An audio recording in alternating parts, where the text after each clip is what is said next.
We hire people that want to see the next generation of truck drivers be trained as good as possible during their school time. We want to see them succeed. We don't just treat this as, churning students throughout the school.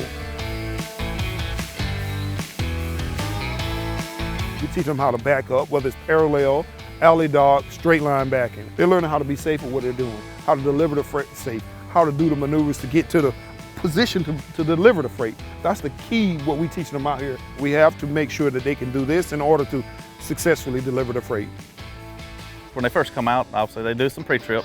Once they start rolling, then they start learning how to back a trailer. Once they get good at that, then they start getting on the road. That's when the real fun begins.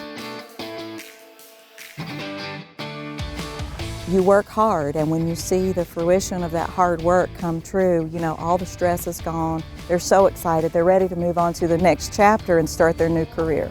For me, going to driving school changed my life. Once I got that CDL, I was doing something not everybody could do. It made me a more valuable asset.